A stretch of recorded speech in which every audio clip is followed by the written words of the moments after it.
Ah, man, come on, you know that's a fancy intro that I made back in 2010 or something like that. Anyways, it's gonna be the first of a few small, hopefully short videos on Rise to Ruins on the basics, because I've noticed that two of my videos, the ones that mention new settlements, and the first video of the series that I'm making as I figured out how to play the game, have a lot of traffic and a lot of searches related to tutorials and things like that. And my videos of the series of this are not tutorials. They're just me figuring out how to play the game. So now that I have a hang of it, I'm going to go ahead and make tutorial videos. So we'll go ahead and start with a fresh world. Go ahead and put it on survival. And I've looked around on, I kind of clicked and I find that, you know, ones that are in where forested area and everything tend to be very nice to start with, especially ones like this that already have a bunch of buildings in it. Could be very nice. But you don't know where they're going to be coming from, this side, that side. I think this is actually where I started my other videos, was on this one. I don't want to do that. But I did randomly click on Sandy South, and I realized that it's actually very good for starting off this game. Because you have this little corner over here that you can easily bottleneck off. So we'll go ahead and start there. And this video is purely just getting started. Just getting everything up and running. And if you see these little things here, click the shit out of them. They'll either have loot boxes or they'll have keys, just like that one. Okay, we got 2 keys, and I definitely don't want to lose them, but I can't pick them up right now either, so I'll just have to remember to come and get them later. Anyways, Sandy South, we'll start up in this corner. This is a good spot. It's got food, it's got water, it's got wood, it's already got a makeshift lumber shack, and it's got rock. So we'll go ahead and place this guy somewhere here in the middle of all of this. This is a basic tutorial, so I'm just going to show you how to get your everything running smoothly at the start. And then I'll make more videos on how to properly defend everything and what to do. And you're probably... Oh, shut up. I already know how to do the things. So first thing you want to do as you put stuff down is you want to select harvestable wood. You come down here and just start selecting wood. That way when they need wood, they'll come over here and start collecting it.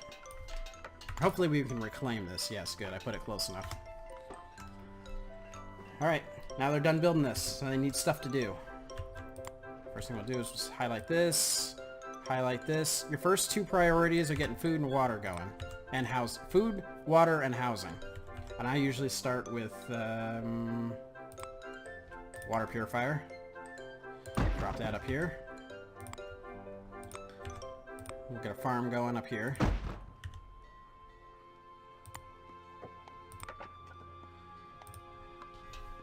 And we'll get some houses going. Now, you want to make sure that you get enough for everybody. You start off with usually 10 to 14 people. We've got 14 right now. Even though it only shows 12, there's only 12 positions, there's 2 unemployed, and we have no children. So everybody's a worker right now. So we'll go ahead and build a few houses here. Now each house, when you build them stock, they hold 4 people. So you need a total of 3 houses just to have, 4, 8, 12. Okay, we need 4 houses. Go ahead and... What the hell is this? This is weirdly placed. Get the hell out of there. Okay, 3. This is going to override a little bit of food, so we'll get to that a little later.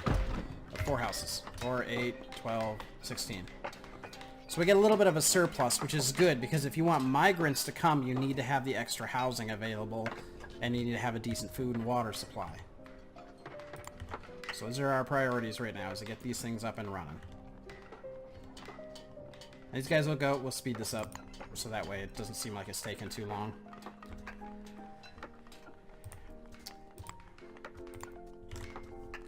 So those will be your basics. Just get this stuff up and running. And then as you get the extra work, you'll stick 1 farmer in, and you'll stick 1 water guy in.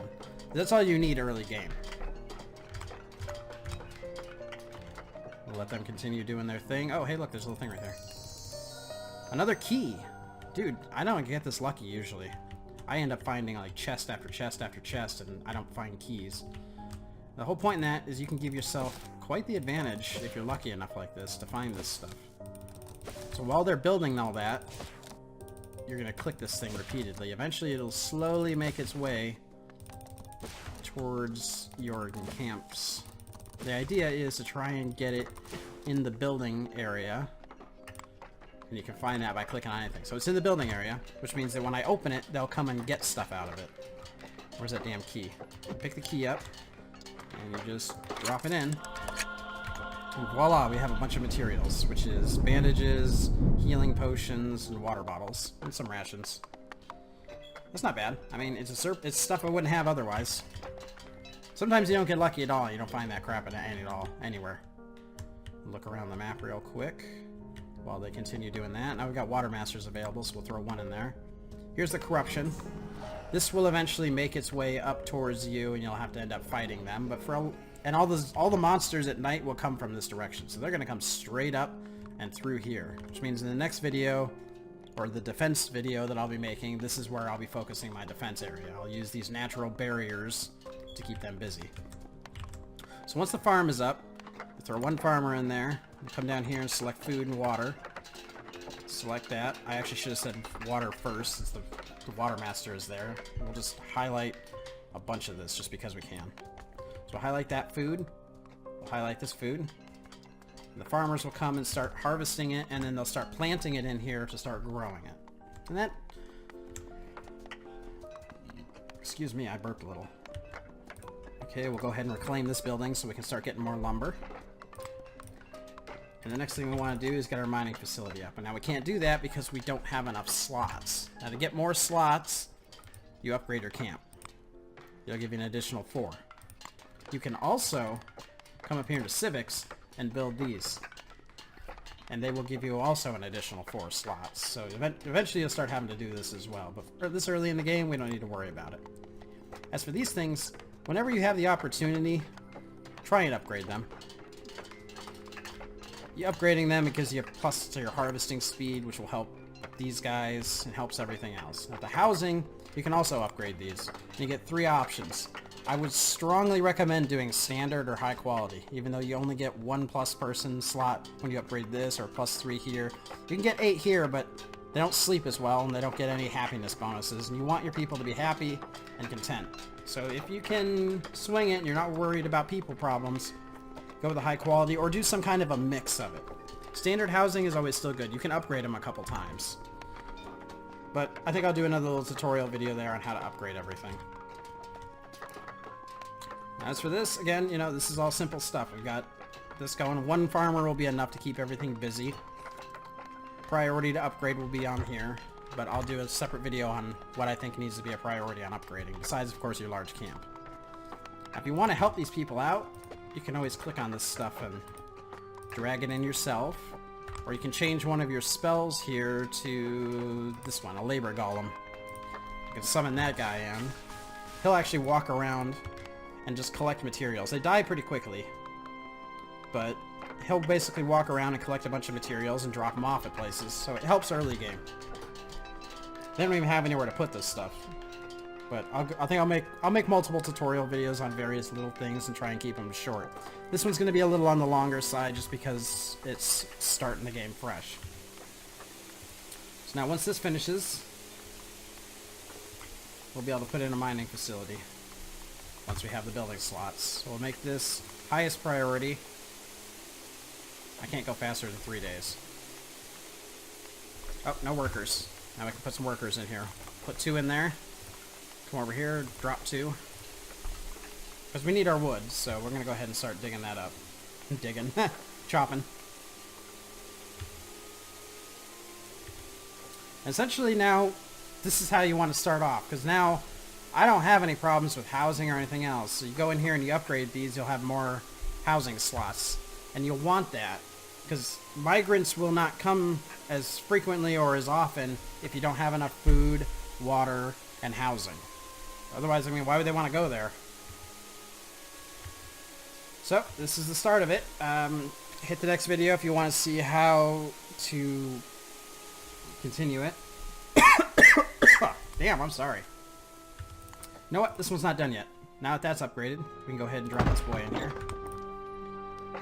Make that the priority to build. These guys are already digging stuff up.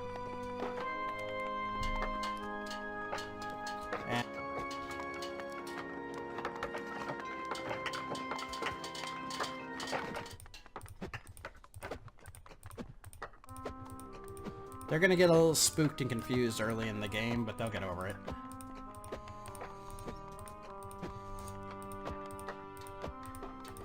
Oh, I'm out of influence. But it gives them a helping hand.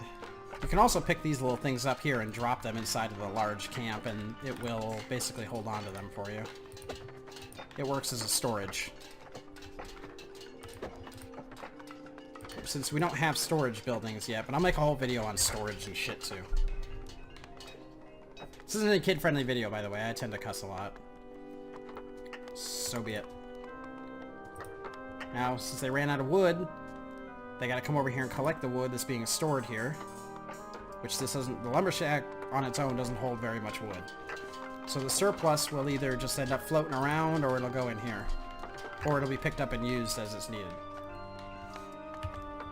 So we'll get this going. Drop these in here. Boop. Alright. Oh, dusk has arrived.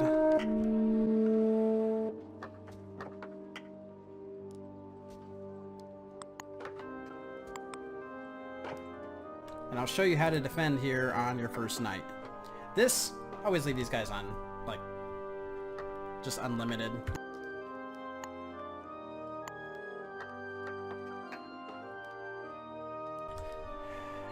Up here, it's all just your stats. Main menu, mini-map if you like that. Statistics if you like to see this kind of stuff. Data views. Problem panel, which is useful if people are saying that they're having any kind of issues. There's no food. That's just because they haven't gotten and picked it up and stored it in their houses yet. Population list if you ever can't find somebody. Village efficiency. It's just what bonuses you're getting from upgrading stuff. Go ahead and show you real quick how to defend your first night. And this little thing over here, this Cullis Gate, this is really nice because you can pick monsters up and drop them inside of it, and it'll kill them. But if you drop too many in there, it'll overload and then it'll start blowing up, basically. So go ahead and slow it, game speed down a little so I can catch people. And these holy golems, they will help a lot in defending your village. So here come some guys. In fact, if I click on him, it'll show you what path he's going to take. He wants to attack the farm. This guy's just kind of hanging out over here idle. So now we got all of our basics up and running. Now we got our first night here. So we'll go ahead and show you. Pick these guys up, just drop them in there. That way you don't have to worry about them hurting your guys. But in all reality, most of these people can handle themselves pretty well. First few nights, you're not going to really have anything. It's a big threat. It's just going to be these little headless guys, and they don't do a whole lot. He's weak to fire, magical fire. The thing is, you might be thinking, well, why don't I just put a big wall right here? And you really can't, but I'll talk about that when I do the defense in detail.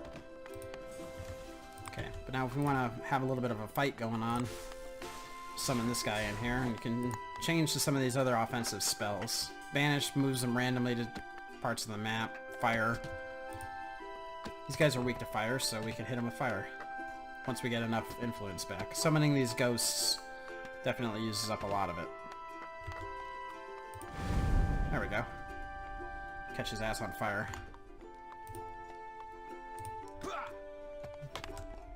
See? Yeah, they'll take him out pretty well. For the most part, you don't really need to pay too much attention to it. If you want to ensure it, just pick them up and drop them in the gate. It'll give you a little bit of influence back so you can cast more spells. Use the lightning. Lightning's nice. Now make sure when you do this, you don't actually click on your own people. I've done it in the past. That's how you defend on your first night. Just summon the golems and drop people in here. And somebody just banged inside of a tent. Nice for them. So, that'll conclude this one. You'll see the little card list on the side. You can pick your next one, or just go into the channel and pick whatever seems to work for you next, whether it be defense, everything else. And this covers the basics. Hopefully it was some help to you, and hopefully this isn't too far in the future where this video is now invalid because it's been updated.